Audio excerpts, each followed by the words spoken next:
idan kun ce a zo a yi mubahala suka yi kwana suka ƙi yadda a yi mubahala, to a yi ma addu'a cewa ya ubangiji duk wanda yake kan gaskiya Allah ya sa masa albarka, ya haɓaka al'amarinsa, ya yada duk wanda yake kan ƙarya Allah ɗaiɗaita shi.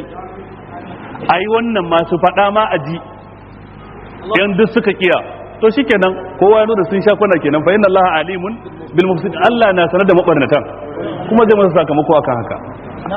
Da haka ya ƴan uwa, tafarkin gaskiya shine abin da yake rubuce cikin alqur'ani da ingantattun hadisai na manzon Allah sallallahu alaihi wasallam. Dadewa ana yin abu baya mai da shi gaskiya sai in ya samu goyen bayan aya ko hadisi, kuma dole ayan nan da hadisi a fassara su bisa ga fassarar sahabbai, tabi'ai, tabi'ut tabi'ina, magabata nagari, salihan bayi. Akan wannan za a tafi kan fahimtar su. Ababan da mutane ke yi na bid'a fa yau, ba ma wai kace su kawo alqur'ani ba ko su kawo hadisi, ba ma su kawo maganar sahabi ko maganar tabi'i ba, su sauko cikin tabi'ut tabi'ina su kafa mana hujja da maganar Imam Malik ko maganar Shafi'i kan abin da suke yi. Su kawo nassi daya na maganganun Imam Malik da ya goyi bayan nau'ika na bid'o'i da suke yi.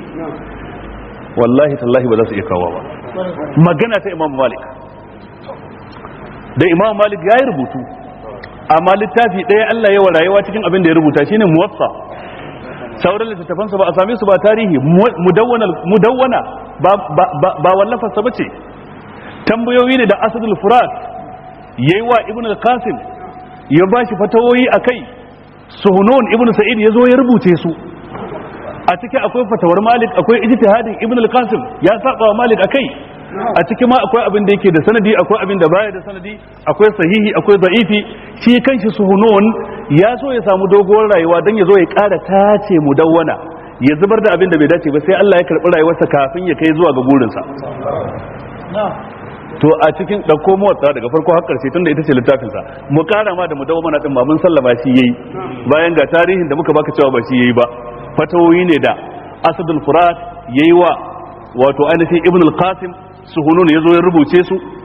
Ibn al-Qasim ya bada fatawa da ilimin sa, ya bada fatawa wani lokacin da ilimin Imam Malik ibn Anas. Dauko koda wannan ka duba shafi mudawwana 04 ne, ka kawo shafi a ciki, ka kare hujja kan ababen da mutanen mu suke na bid'a a yau.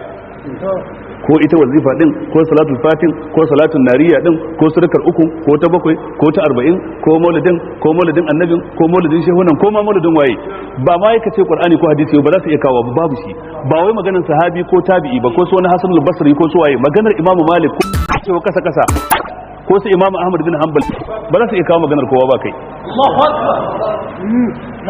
To amma duk wanda ya fika shekaru sai ya fika cika ido, duk wanda ya fika babban riga sai ya fika kurjini a gaban jama'a, sai ya ce a ki masa musu, kai kuma ka ce a yi maka musu. Wanda ba haka ya kamata.